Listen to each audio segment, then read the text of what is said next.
Syllable classification. Turn to handout 3C, which corresponds to section 3.4 in the grammar. Syllables in Hebrew may be classified and designated in two ways. First, syllables may be classified with reference to the placement of the accent.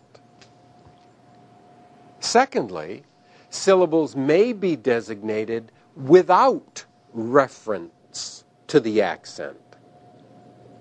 We begin by studying the classification system that designates syllables with reference to the placement of the accent.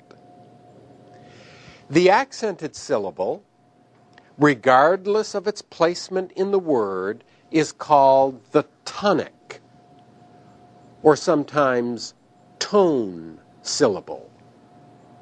The syllable that immediately precedes the tonic syllable is called the pretonic syllable. The syllable that immediately precedes the pretonic is called the propretonic syllable.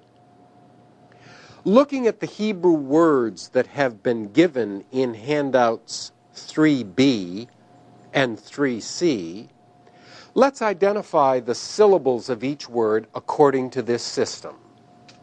Remember that we do not mark accent when it falls on the last syllable of a word. On these two handouts, 3B and 3C, you have had three words. Davar. In this word, the tonic syllable is var.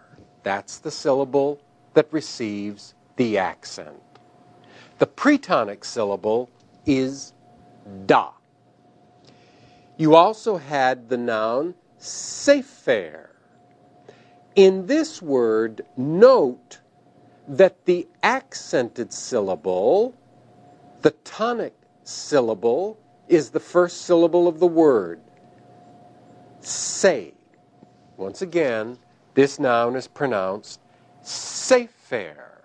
So the tonic syllable is the first syllable of the word and was so marked in the handouts. You also had the word devarim. In the word devarim, reem is the accented or tonic syllable. Va is the pretonic syllable, and d is the propretonic syllable.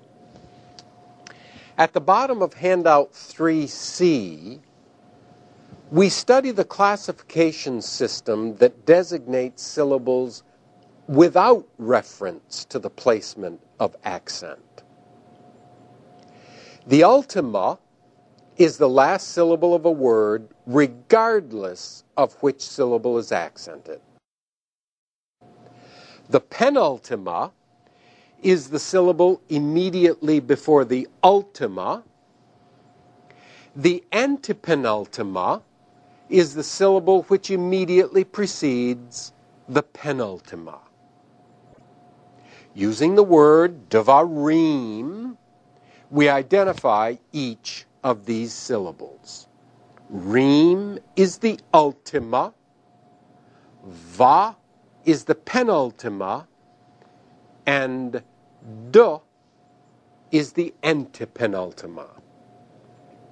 Be certain that you understand both systems of designating syllables, since we will be using this language throughout the grammar. With the knowledge you now have about the structure of Hebrew syllables, and especially with your mastery of the two basic rules of syllabification, you are already equipped to syllabify many words, such as davar, devarim, and sefer. But there are still two issues that must be studied before you are equipped to syllabify almost every word in the Hebrew language. First, we must study Dagesh forte and syllabification, and also how to tell the difference between Dagesh forte and Dagesh lene in a Begad Kafat consonant. That's the first issue that must be studied.